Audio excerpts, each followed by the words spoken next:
Hello students, good morning. चलिए आज एक सवाल दो चरों वाले रैखिक समीकरण युग्म का है। चलिए इस सवाल को हम देखते हैं, बहुत ही इंपॉर्टेंट सवाल है। 4x प्लस पी के किन मानों के लिए समीकरण निकाय दो ठो दिया हुआ है, तो पी के किन मानों के लिए इसके अद्वितीय हल होंगे। ठीक है, तो चलिए यहां से px प्लस 4y प्लस 8 बराबर 0 दिया है, 2x प्लस 2y प्लस 2 बराबर 0 दिया है। इसके अद्वितीय हल होने चाहिए। अब यहाँ देखिए p यही है, p का वैल्यू निकालना है। ठीक है, कैसे निकलता है तो इस तरह के वैल्यू, तो यह जो पहला जो समीकरण है यह होता है a1x plus b1y plus c1 बराबर 0 के फॉर्म पे।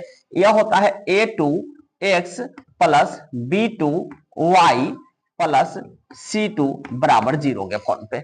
बस इस कॉन्सेप्ट को समझना है ध्यान से। ठीक है, और अद्वितीय हल कब होता है, तो अद्वितीय हल होने का शर्त है, अद्वितीय हल होने का शर्त है, अद्वितीय हल होने का शर्त है कि अगर ये a1 बाई a2 बराबर हो जाए, बराबर नहीं हो b1 बाई b2 और ये भी बराबर नहीं हो c1 बाई c2, तब इस स्थिति में अद्वितीय हल होता है। ठीक है, इसको आप एकदम ध्यान रखेंगे। ठीक है, तब ये जो है आपको अद्वितीय हल होता है। शर्त नंबर 1 आप यह भी देख लें कि अब जो है अगर a1 बाई a2 अगर ये बराबर आ गया b1 बाई b2 के, ये भी आपको बराबर आ गया c1 बाई c2 के, तो इस स्थिति में कितना हल होता है, तो इस स्थिति में अगर सब आपस में बराबर है तो अनगिनत हल होता है। क्या होता है, अनगिनत, अनगिनत हल होता है। इस स्थिति में आपको जो है अनगिनत हल या आपको मिलेगा लिखा हुआ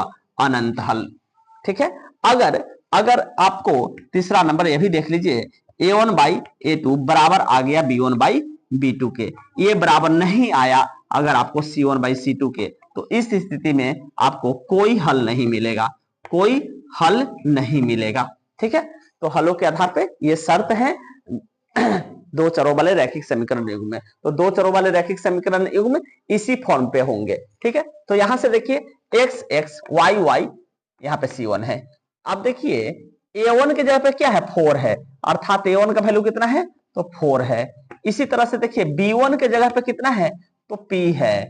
इसी तरह से c1 के जगह पे देखिए कितना है, तो 8 है।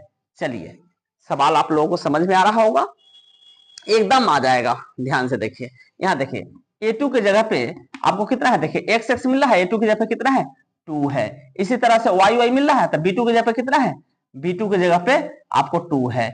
इसी तरह से देखिए c2 की जगह पे कितना है, देखिए अचर पद है 2 है। ठीक है, बस a1 b1 c1 a2 b2 c2 हमको निकालना है। और निकालने के बाद अद्वितीय हल पूछेगा तो इस वाले में रख देना है, अनगिनत हल पूछेगा तो इस वाले में रख देना है, कोई हल नहीं कहेगा तो इस वाले में रख देना है। बस हम ये आपको इसलिए बताते हैं कि अभी आपको ये सवाल बता रहे हैं, लेकिन एग्जाम में यदि आपको इससे रिलेटेड कोई भी सवाल पूछता है तो एकदम नहीं रुकेगा, हर हाल में आप उस सवाल को बना देंगे। इसलिए हम इस पूरे जो है कॉन्सेप्ट को आपके सामने क्लियर कर दिए हैं। चलिए अब हमको क्या कर रहा है, अद्वितीय हल कह रहा है, अद्वितीय कह रहा है, तो हम ये वाला फॉर्मूला क्या करेंगे, अप्लाई कर देंगे। देखिए a1 बाई a2, a1 कितना है 4, अब बाई a2 कितना है, देखिए 2, और ये बराबर नहीं, देखिए बराबर नहीं b1 बाई b2, तो b1 कितना है p, अब बाई b2 कितना है, तो देखिए 2 है।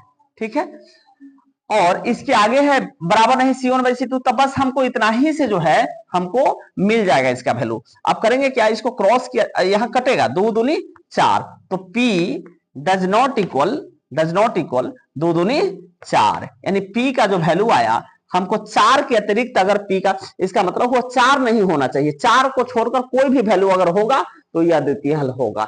p के किन मानों के लिए अद्वितीय हल होंगे, तो इस समीकरण निकाय का जो है इसका मतलब है 4 बराबर नहीं होना चाहिए p के, यानी बराबर नहीं का मतलब है कि 4 के अतिरिक्त कोई भी वैल्यू होगा p का तो इसके अद्वितीय हल होंगे।